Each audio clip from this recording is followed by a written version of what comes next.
Urgent, une information confidentielle sur le pape Jean-Paul II vient d'être dévoilée, la situation semble complexe et devra être partagée avec tous les fidèles. Des rumeurs circulent selon lesquelles le pape Jean-Paul II aurait averti de certains événements avant son départ vers le ciel. Jean-Paul II émerge comme une figure historique et spirituelle d'une importance immense, ayant vécu une expérience mystique profonde, comme le rapporte Mauro Longhi de l'Opus Dei lors d'une conférence commémorative du pape le 22 octobre, date de sa mémoire liturgique. Longhi a partagé une vision que le pape a eue en mars 1993, décrivant l'Église du troisième millénaire touchée par une calamité mortelle. Cette vision, jamais rendue publique auparavant, reflète la dimension mystique de Wojtyła, qui, selon des témoignages, dialogue avec le Dieu incarné Jésus depuis sa première messe en 1946. Le cardinal polonais Andrzej Deskur, étudiant au séminaire de Wojtyła, a également partagé le don de vision du pape, lui permettant de converser directement avec le Dieu incarné Jésus et de percevoir des visages divins. Dans son livre d'une vie avec Harold publié en 2007, le cardinal Stanisław Ziwi, proche collaborateur de Wojtyła, a révélé la vision du pape Jean-Paul II lors de son hospitalisation après l'attentat. Dans cette vision mystique, le pape a contemplé l'avenir de l'Église et du monde, visualisant l'Église du troisième millénaire confrontée à des épreuves et à des tribulations, victime de persécutions et d'apostasie, réduite à un petit troupeau fidèle à l'Évangile et au magistère.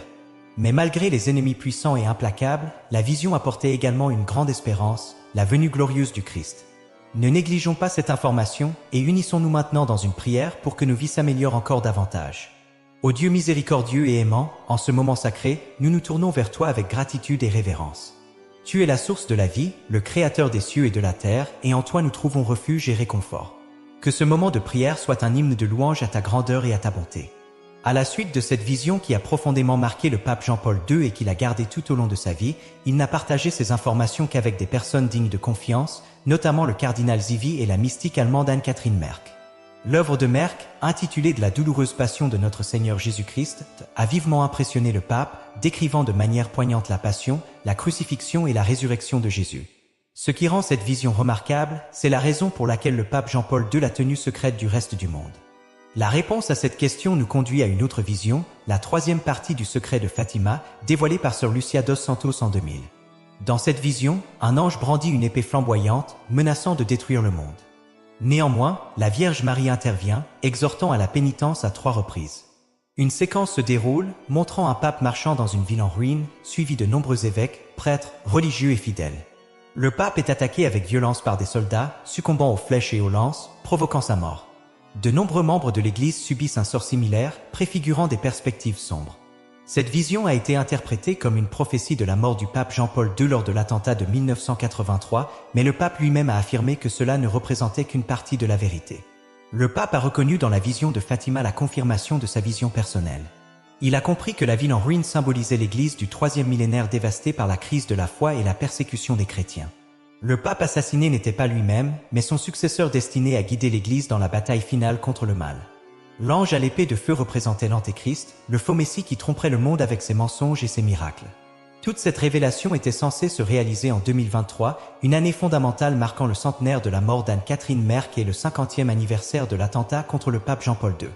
Anne-Catherine Merck, mystique allemande décédée le 9 février 1824, a laissé un héritage à travers ses visions, influençant les saints et les papes, dont le pape Jean-Paul II lui-même.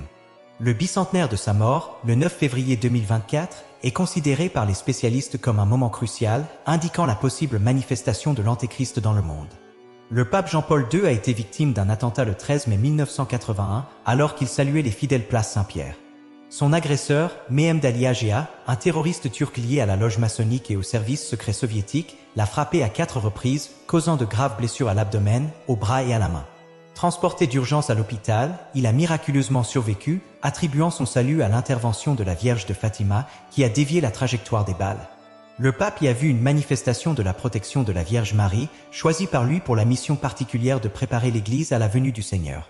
Le 13 mai 2023 marquera le 50e anniversaire de l'attentat contre le pape Jean-Paul II. Cette date est soulignée par de nombreux prophètes comme le moment où l'actuel pape François sera assassiné par les ennemis de l'Église. La synchronicité temporelle avec la vision du pape Jean-Paul II, qui a envisagé l'Église du troisième millénaire traversant d'innombrables épreuves et tribulations, est explorée dans le livre Les secrets de Karol Wojtyła, publié en 2008. Cet ouvrage approfondit l'aspect mystique du pape Wojtyła, homme de prière et pasteur profondément impliqué dans l'histoire. Sa vision a non seulement influencé la pensée spirituelle et philosophique, mais l'a également engagé activement dans les grands défis de son temps, cherchant non seulement à accepter la réalité, mais aussi à favoriser une recherche active du changement. Certes, le contenu aborde des thèmes liés à la spiritualité, notamment en relation avec la figure du pape Jean-Paul II, et met en lumière l'importance de la pénitence ainsi que le message de Fatima. Mon expression en réponse à cette tonalité et ce sujet serait la suivante. Ainsi soit-il. La prière partagée transpire de dévotion et d'humilité, exprimant la recherche d'une guidance divine dans les moments d'incertitude et de tribulation. La mention du pape Jean-Paul II et de sa foi en la protection de la Vierge de Fatima apporte un élément de foi et un exemple inspirant.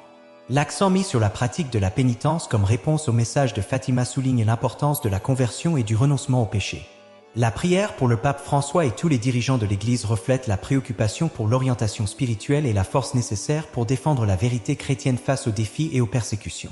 Puissions-nous tous puiser de la force dans la foi, vivre sincèrement la pénitence et être des témoins de la lumière divine dans ce monde. Que la grâce nous unit comme un seul corps en Christ, affrontant courageusement les moments de tribulation avec espoir, sachant que la victoire finale du Seigneur prévaudra. Ainsi soit-il. Dieu bienveillant, créateur de l'univers et source de toute motivation et inspiration, nous approchons de toi en ce moment avec gratitude et respect. Nous reconnaissons ta grandeur et ta puissance, et nous offrons cette prière comme une louange envers toi, Seigneur. Face aux défis qui se dressent devant nous, nous sollicitons tes conseils et ta force. Inspire-nous, ô Dieu, à avancer avec détermination et courage. Que la motivation née de ton amour infini soit la flamme qui éclaire notre chemin, dissipant les ténèbres des doutes et des incertitudes. Seigneur, toi qui es la source de la vie et de la sagesse, nous te demandons ta guidance dans nos parcours afin que nous puissions faire des choix qui glorifient ton nom.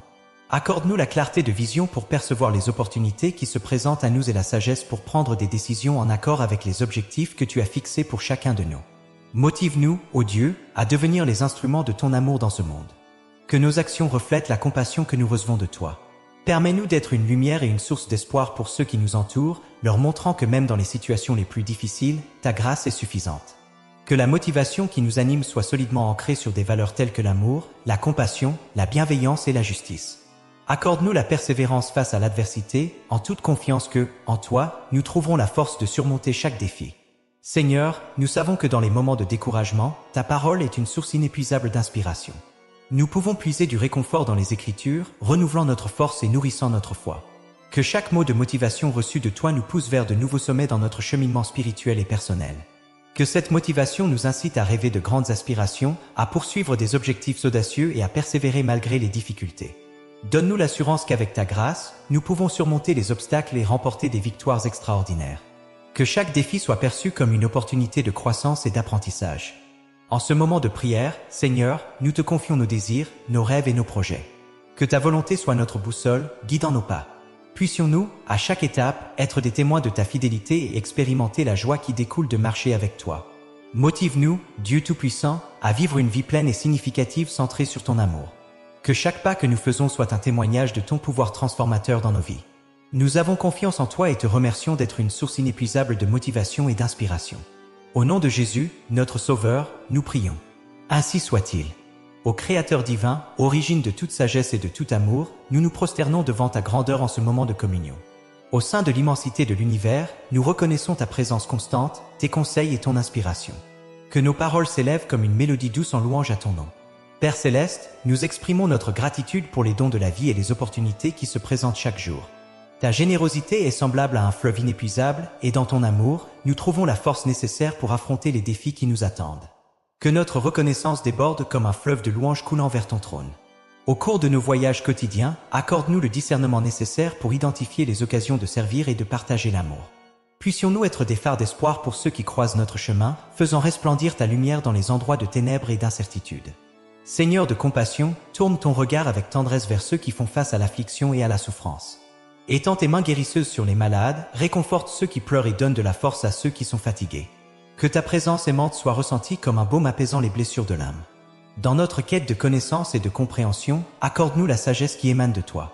Apprenons des expériences de la vie et cultivons un cœur ouvert à la vérité. Guide-nous sur le chemin de la connaissance de soi, révélant les voies qui conduisent à l'épanouissement et au dessein que tu nous as destinés. Dieu de justice, nous prions pour un monde où l'équité prévaut sur les inégalités.